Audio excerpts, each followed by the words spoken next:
एक जंगल में टोनी चिड़िया अपने पति टुन्नू चिड़ा और अपनी 2 बेटियों के साथ रहती थी। उसकी बड़ी बेटी लाडो चिड़िया बहुत ही ज्यादा लालची और चालाक थी। वहीं छोटी बेटी टुनटुनी चिड़िया बहुत ही सीधी सादी थी। एक दिन टोनी चिड़िया लाडो चिड़िया से कहती है, ले लाडो, देख ये लड़के की तस्वीर है, तेरे लिए मैंने पसंद किया है। माँ देखो, मुझे काले गोरे मोटे पतले से फर्क नहीं पड़ता, बस लड़का अमीर होना चाहिए। अगर है तो बताओ, मैं इससे शादी करने के लिए तैयार हूँ। हाँ बेटा, जैसा लड़का तुझे चाहिए वैसा ही लड़का है ये। अब लाडो चिड़िया और कालू कौवे की शादी हो जाती है। वहीं ऐसे कई साल गुजर जाते हैं। अब टूनी चिड़िया अपनी छोटी बेटी टुनटुनी के लिए रिश्ता देखना शुरू कर देती है। वो अपने पति से कहती है, देखो जी, लाडो की शादी करने के बाद तो हमारे पास पैसे भी नहीं बचे हैं, हम कैसे करेंगे टुनटुनी की शादी। वहीं ये सब बातें टुनटुनी सुन लेती है। माँ, मुझे किसी बड़े घर में शादी नहीं करनी है, बस लड़का अच्छा होना चाहिए। आप मेरे गरीब घर में शादी कर दीजिए। ये सुनकर टूनी चिड़िया और टुन्नू चिड़ा बहुत खुश होते हैं और वो जंगल के गरीब बंटी कबूतर से उसकी शादी करा देते हैं। ये सुनकर लाडो चिड़िया टुनटुनी चिड़िया से अपने सारे रिश्ते तोड़ देती है, क्योंकि उसने गरीब कबूतर से शादी करी थी। ऐसे ही काफी साल गुजर जाते हैं। एक दिन अचानक बंटी कबूतर का एक्सीडेंट हो जाता है। उसे काफी चोट लगी थी। टुनटुनी चिड़िया मदद के लिए अपनी बहन लाडो चिड़िया के पास जाती है। लाडो चिड़िया, बंटी कबूतर का एक्सीडेंट हो गया है, उसे बहुत चोट आई है। तुम कुछ पैसे दे सकती हो? उसका ऑपरेशन करवाना है, मैं तुम्हें जल्दी वापस कर दूंगी। तुम कौन हो? मैं तुम्हें नहीं जानती, निकलो यहाँ से। मेरे घर में तुम जैसी गरीब भिखारन की कोई जगह नहीं है, समझी तुम? लाडो चिड़िया टुनटुनी चिड़िया को धक्के मार के अपने घर से बाहर निकाल देती है। बेचारी टुनटुनी चिड़िया मेहनत मजदूरी करके अपने पति बंटी को ऑपरेशन कराती है। अब बंटी ठीक हो जाता है। एक दिन, टुनटुनी चिड़िया, कहाँ हो तुम? मेरी नौकरी लग गई है, अब हमारे पास भी अपना बड़ा सा घर होगा, हमें गरीबी के दिन नहीं जीने पड़ेंगे। ये सब तुम्हारी वजह से हुआ है, तुम्हारे सब्र और साथ की वजह से। बंटी कबूतर, ये तो बहुत अच्छी बात है। ये सब आपकी मेहनत और लगन की वजह से हुआ है। मैं आपके लिए बहुत खुश हूँ। वहीं लाडो चिड़िया का पति कालू कौवा जुए में अपना सब कुछ हार जाता है। वो सड़क पर आ जाते हैं। लाडो चिड़िया टुनटुनी के पास जाती है। टुनटुनी चिड़िया, मुझे माफ कर दे बहन, मुझे पैसों का बहुत घमंड आ गया था। अब देख, भगवान ने हमसे हमारा सब कुछ छीन लिया, हम गरीब हो गए और कालू कौवे सदमे से बीमार पड़ गया है। मेरी मदद कर बहन। लाडो चिड़िया, तुम परेशान मत हो, मैं हूँ ना, तुम मेरे साथ मेरे घर में रह सकती हो। मैं कालू कौवे का इलाज भी करवाऊंगी। ये सुनकर लाडो चिड़िया बहुत खुश होती है। अब वो टुनटुनी के साथ खुशी खुशी रहती थी। अरे टुनटुनी, तू यहाँ बैठी क्या कर रही है? तुझे पता नहीं है, घर का सारा काम अभी पड़ा हुआ है। कौन करेगा ये काम? तेरा बाप करेगा। मम्मी, तुम इतना गुस्सा क्यों कर रही हो? थोड़ी देर मुझे पढ़ लेने दो, उसके बाद मैं काम करूँगी। दिन भर पढ़ाई पढ़ाई पढ़ाई। रुक, आज मैं तेरी सारी किताबें जला देती हूँ। नहीं मम्मी, ऐसा बिल्कुल मत करना, मेरी किताब को मत जलाना। मम्मी, तुम जो कहोगी मैं वो ही करूँगी। अब आई ना अकल ठिकाने, चल अब जा बाजार से सब्जी लेकर आ।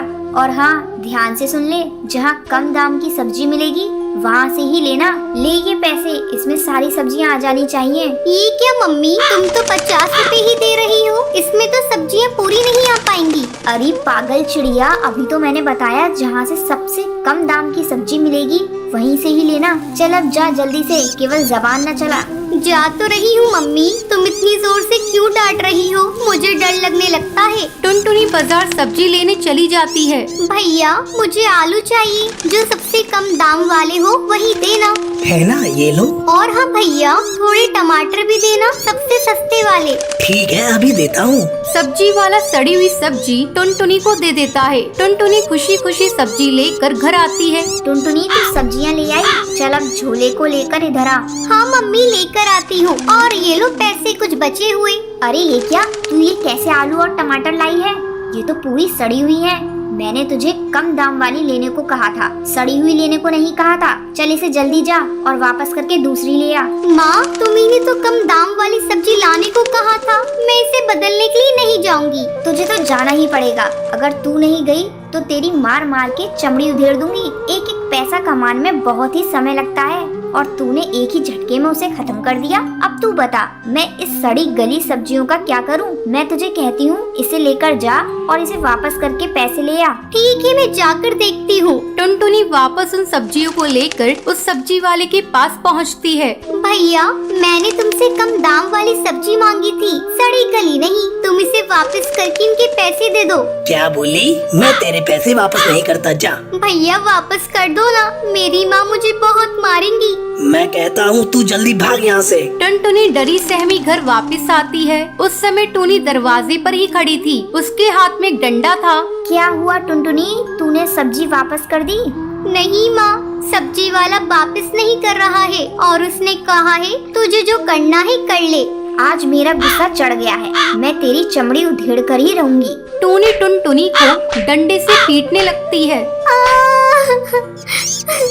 माँ मुझे मत मारो, मुझे चोट लग रही है, मुझे मत मारो माँ। ठहर जा, मैं तेरी हड्डी पसली एक कर दूंगी। टुनटुनी की रोने की आवाज सुनकर उसकी दादी अपने कमरे से निकलकर बाहर आती है। क्यूरी, तू इतना क्यों चिल्ला रही है? क्या बताऊँ माँ जी, इस टुनटुनी से तो ढंग का एक भी काम नहीं होता। समझा समझा कर थक जाती हूँ, लेकिन ये तो कुछ सुनती ही नहीं है। अरे टूनी, बात क्या है? तुम मुझे वो बताओ, तुम इसे क्यों पीट रही हो? ये देखिए माँ जी, आप ही देख लीजिए, सारी सब्जियाँ गली सड़ी लाई है। अब आप ही बताइए मैं खाने में क्या बनाऊँ? अरे हाँ बहू, ये तो सारी सड़ी गली है। मैंने सुना था तू इससे कह रही थी कम दाम वाली सब्जी लाने के लिए। बता, ये तो तुम्हारी ही गलती है ना? अच्छे दाम देती तो अच्छी सब्जियाँ ले आती। इसमें इस मासूम बच्ची की क्या गलती? दादी देखो, माँ मुझे कब से पीट रही थी, तुमने आकर मुझे बचा लिया, नहीं तो माँ मुझे मारती ही रहती। मेरी माँ बहुत गंदी है, मैं उनसे बात नहीं करूँगी। नहीं बेटा, ऐसा नहीं कहते, वो तुम्हारी माँ है। अभी गुस्सा है, फिर ठीक हो जाएगी। तू चल मेरे साथ, मैं तुझे टॉफी दिलाऊंगी। माँ जी, आप ही इसे लाड प्यार करके बिगाड़ चुकी हैं। अगर अभी से पैसे का महत्व नहीं समझेगी तो दूसरे घर जाएगी तो क्या करेगी? बहू, अभी इसकी चिंता क्यों करती हो? जब समय आएगा तो देखा जाएगा। अच्छा तू जा, अब दूसरी सब्जी ले आ और मैं अब इसे टॉफी दिला लाती हूँ। इसी तरह दोनों की नोकझोंक जिंदगी भर चलती रहती है। तो ये थी आज की कहानी। क्या आपको पता है लाडो चिड़िया कैसे गरीब हो जाती है? अगर आपको पता है तो आप हमें कमेंट करके जरूर बताएं।